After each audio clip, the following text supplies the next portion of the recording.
በባህር ዳር ከተማ የተለያዩ የፌደራልና የአማራ ክልል ከፍተኛ መሪዎች በባህር ዳር የሚገኙ በተለይ አምራች ኢንዱስትሪዎችን እየጎበኙ ይገኛሉ። ይህንን ጉዳይ ደግሞ በድጋሚ የሚያስቃኘን ባልደረባችን በቀለ ተሾመ ይሆናል። በቀለ በድጋሚ መረጃዎችን ማጋራት ትችላለህ?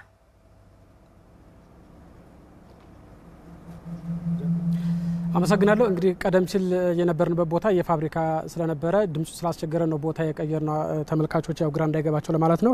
ቀደም ብዬ እንዳነሳሁት እንግዲህ የአማራ ክልል ርዕሰ መስተዳድር አረጋ ከበደ፣ ኢንዱስትሪ ሚኒስትሩ መላኩ አለበል፣ የግብርና ሚኒስትሩ አቶ አዲሱ አረጋ፣ አምባሳደር ግርማ ብሩ የአምራች ኢንዱስትሪ ብሔራዊ ካውንስል ሰብሳቢና ሌሎች የፌደራልና የክልሉ ከፍተኛ የስራ ኃላፊዎች አሁንም ድረስ በባህር ዳር ከተማ የሚገኙ አምራች ኢንዱስትሪዎችን እየጎበኙ ነው የሚገኙት። እንግዲህ በዚህ በባህር ዳር ከተማ በአሁኑ ሰዓት 273 አምራች ኢንዱስትሪዎች አሉ፣ በተለያዩ ዘርፍ የተሰማሩ ማለት ነው።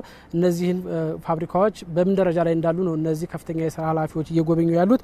እስካሁን የተጎበኙ ፋብሪካዎች ለአብነት ያክል ለማንሳት ያክል የመኖ ማቀነባበሪያዎች፣ የምግብ ዘይት ፋብሪካዎች፣ እንደዚሁም ደግሞ የከረጢት ማምረቻና የብረታ ብረት ማምረቻ፣ የባህር ዳር ልዩ ኢኮኖሚ ዞኖችን ጨምሮ አሁን ያለንበትን ፋብሪካ ጨምሮ ነው ጉብኝት እየተደረገ የሚገኘው ማለት ነው።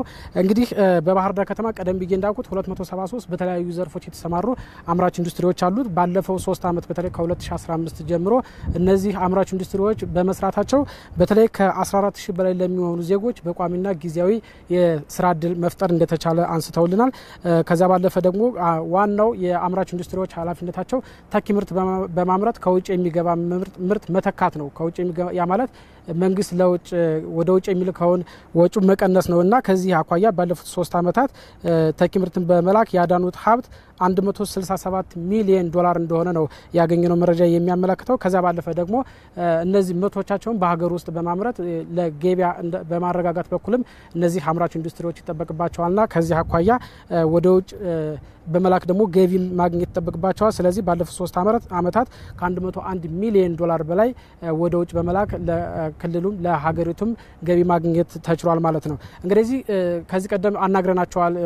ጉብኝት በተደረገበት ወቅት እነዚህ አምራች ኢንዱስትሪዎች አሁን ተኪ ምርት በማምረት ወደ ውጭ ምርቶቻቸውን በመላክና በሀገር ውስጥ ደግሞ ያለውን ገበያ በማረጋጋት በኩል ኃላፊነታቸውን እየተወጡ እንደሆነ ነገረውና በተለይ እንደሚታወቀው በአማራ ክልል በአሁኑ ሰዓት ያው የጸጥታ ችግር አለ። በተለይ ደግሞ ይሄ ችግር ደግሞ የኢንዱስትሪ ምርቶች በዋናነት ከውጭ ወደ ክልሉ ለማስገባት ፈተና ነው እና ይሄ ደግሞ አምራች ኢንዱስትሪዎች ማምረት ባይችሉ ደግሞ አሁን ያለው የኑሮ ውድነት የበለጠ ይስፋፋ ነበርና ይህን የኑሮ ውድነት በማረጋጋት በኩልም እነዚህ አምራች ኢንዱስትሪዎች ኃላፊነታቸውን እየተወጡ እንደሆነ ነገረውናል። በቀጣይ ደግሞ መስተካከል አለባቸው። ከመንግስት ደግሞ ችግሮቻችን ቢፈቱልን የበለጠ በሙሉ አቅማችን ወደ ስራ በመስራት ኃላፊነታችን በመወጣት በኩል የሀገሪቱ ኢኮኖሚ እንዲያድግ ሚናችን እንወጣለን ብለዋል። ስለዚህ የጠየቁት ጥያቄ ምንድነው? አንደኛው የግብአት አቅርቦት ነው። በተለይ እነዚህ የምግብ ነክ ለምሳሌ የምግብ ዘይት የሚያመርቱ የጥሬ ዕቃ ችግር አለባቸውና እነዚህ ቢሟሉልን የሚል ሀሳብ አስተዋል። ከዛ ባለፈ ደግሞ የመብራት እጥረት አለ።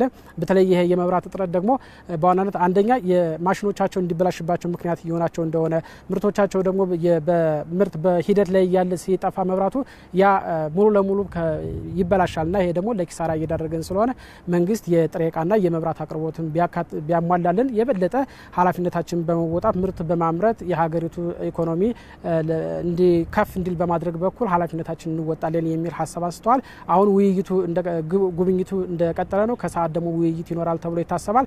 እነዚህና የስራ ኃላፊዎችን አስተያየት ሀሳብ ጨምረን በማታ የዜና ወጃችን መረጃውን ይዘን የምንቀርብ ይሆናል። አመሰግናለሁ።